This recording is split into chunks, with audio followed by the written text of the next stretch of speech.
X মানে সাবেক প্রেমিক হইলো, ওয়াই মানে কি, জেড মানে কি, এবিসিডি মানে কি? তুমি যখন শুধু আমার সংসার করতে তখন খান্দা দিছিল। আমি একটা টাকাও খরচ করিনি, গয়নাও দেখিনি। এই টাকাটা রাখো, লগে আমাদের গয়নাগুলো রাখো। ওই তোরা কি ফেসরার মতন আমার পিছনে লাগিয়েই থাকস, গোয়েন্দার মতন? হ্যাঁ, শান্তি দে, আল্লাহর কাছে আমার একটু শান্তি দে, শান্তি দে।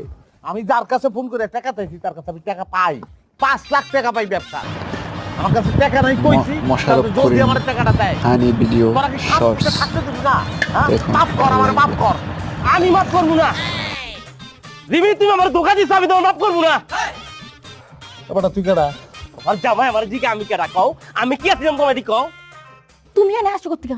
ঠিকানা দিছে কে? হ্যাঁ? যাও এদিকে যাও। ঠিকানা তোমার যদি আকাশে থাকে আমি আকাশটা বের করবো, তোমার ঠিকানা যদি উগান্ডা খুঁজাপুর থাকে আমি হন্দা খুঁজা বের করবো, তোমার ঠিকানা যদি মাটির নিচে থাকে আমি হন্দা খুঁজা বের করবো। আই লাভ ইউ, ভালোবাসি না তোমার আমি রিমি। অত সিরিয়াস না, পেশারে রক্ত বেরোবো, তোর পরিচয় কি কর?